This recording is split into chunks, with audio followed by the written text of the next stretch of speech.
Hi. During the holidays we made a film called The Pirate and the King.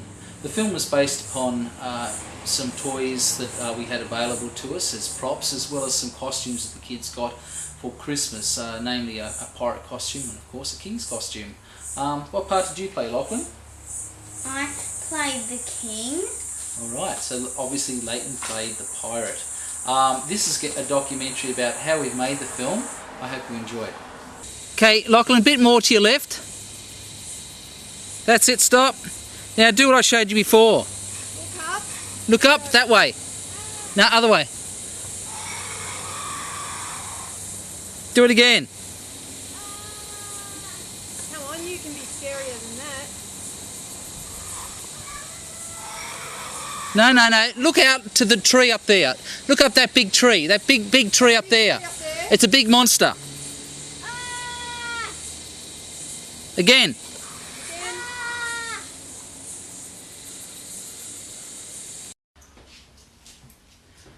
One of the things we had to do to make the film was to actually come up with some of the costumes which would determine the characters that we were going to write the script for.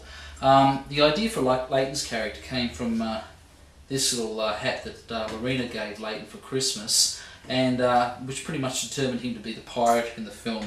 One of the things that we'd written into the script prior to actually thinking about the costume itself was the fact that this character was going to have an eye patch, and we searched around. We were going to make one, but we found a character set in Toys R Us with an eye patch in it, which eventually gave us the rest of the costume without actually having to do anything for it.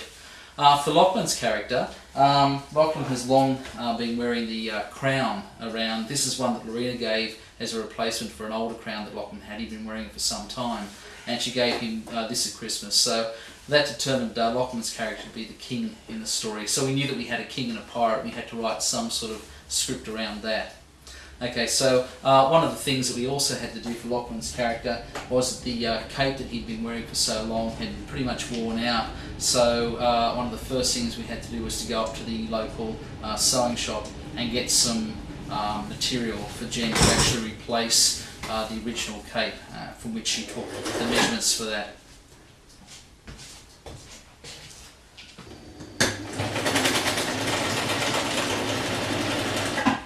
You're supposed to be saying something like, "It's going all really well." It's going bloody belly up. Very. Now I've added something since you had it on before. You've looked down the bottom there. So it's got a nice gold bit around the bottom. Wow. How does that look? Very good. You like it? I like it even better than before. Yeah? Okay. Well, let's just have a look. So, and you'll have your little top thing on underneath. So, is that cool? It's got the little gold bit for a very regal king. How's that? Very good. Is that alright? Yes. Okay.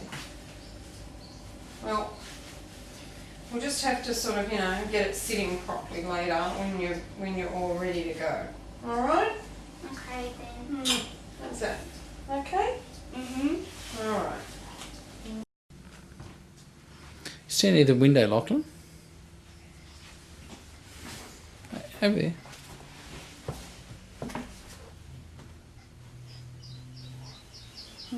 Very good. Doesn't seem right though. Seems like it needs to go down at more of an angle.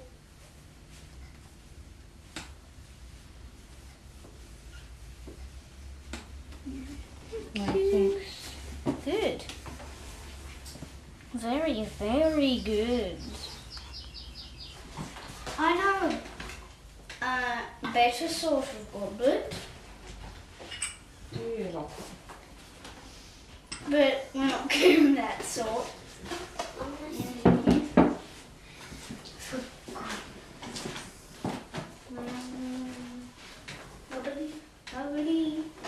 We could put them on this one.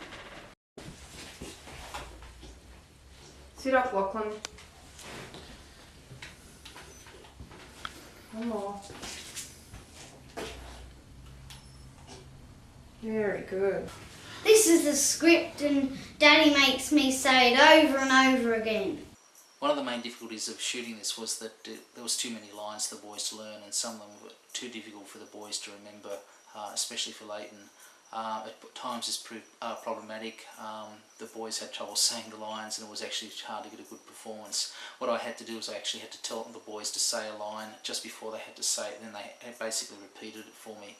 What this meant that I couldn't do what directors normally do, which is a wide covering shot, a master shot, and then you shoot your coverage from both actors' points of view. That's a fairly standard way of shooting a film. So what I basically had to do was shoot one boy then the other, which made it a little bit more difficult for editing, and I think that shows time. They have big teeth, you know. Yeah, one more time for me. They have big teeth, you know. Okay. Say, ow, hold your leg and say, ow, why did you do that? Ow, why did you do that?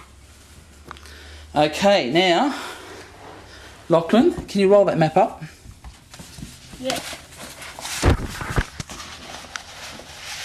And now, I want you to do this with Layton. Layton, just stand there. I want you to go, just go behind him, okay? Just go, just near him, okay? Me? Yep, yep. No, you have to do it quicker. Stand a bit closer. And let's get these out of the way. Okay, Layton, come to your mark. And Lachlan, stand close enough so we can get a kick in, okay? Kick him. Ow, why did you do that? Okay, I want it to be quicker. I want it to actually look like a kick. Alright? So come closer so we can make it look like a kick. Come closer, Lachlan. And make it a quick looking kick, and then Layton's going to react. No, come on, you've got to be quicker. Look, do it like this, look. Like that, just near him. I want it to be quick, and I want it to look like it connected. Okay, kick. Ow, why did you do that? It seemed that feeding the lines directly to the kids just before filming was a surefire way of getting our film made, but it sometimes proved difficult, especially for Layton. On the first day he actually refused to say one of his lines again when we really did need another take. On the second day he had particular trouble with one of his lines, hoist your anchor, weigh your sails, and I will follow you into any trouble. Okay, do it again. Hoist your anchor, weigh your sails, and I'll follow you into any peril. Stop. Good. Now can we just have one more, please? Just like that. One Except more. hoist your anchor really big, like you're really excited. You're really excited now. Okay. Now hoist your anchor, weigh your sails, and I'll follow you into any peril. And always look at him and don't look anywhere else, and take your hand off there and we'll be right, Layton. I'll get it right. You'll get it right there, Spuddy. Okay. Oh dear. So this will be the rule about this patrol. Okay. Okay. Shh. Hoist your anchor. So start again. Hoist your anchor. Sorry, Daddy was making noise. Hoist your anchor, weigh your sails, and I'll follow you into any peril. Yay! These first two shots were taken by Jen on the second day as we were filming the boys. But the majority of these shots that you see here are actually filmed in the same place. What we did is we got one of the sheets out of the linen closet and tied it up to the curtain rails and draped it down. What it is, it's our version of the blue screen that you kind of thing you see being used in Star Wars. The reason we did it is we needed to cut any background out away from the boys. We wanted to do DVD covers and little posters, and we had a few plans. So we put this sheet up here so that when we took it into the computer we could actually much more easily cut it out from the background. Use what's called a magic wand in Adobe, and it'll make an outline around the boy's body, and then you can then fill that in with white. So these are the two boys here. Some of the shots that you actually later see them in together actually were shot with them separated, and we of course use the computer then to bring them back together. Other shots where we had them together, sometimes one of the boys looked good and the other didn't. This is the shots of the boat I did against cardboard on the front veranda. The reason I shot these was that I actually wanted to insert the boat into the film. If you look very carefully in the shot where the boys come up in the film from the lake, you can actually see the boat appear just for a few brief seconds on the water in the background. That was done by going frame by frame and inserting the boat into each frame of the film, so that was done. I then had to take the original sound out and put it back in because that had to be animated back into the film. Of course, what you're seeing here is the final product of some of those earlier shots with our so-called blue screen, where I've taken the background out, and some of these shots were the shots we eventually used to produce the DVD cover. So that's it. You get some idea of how we made the film.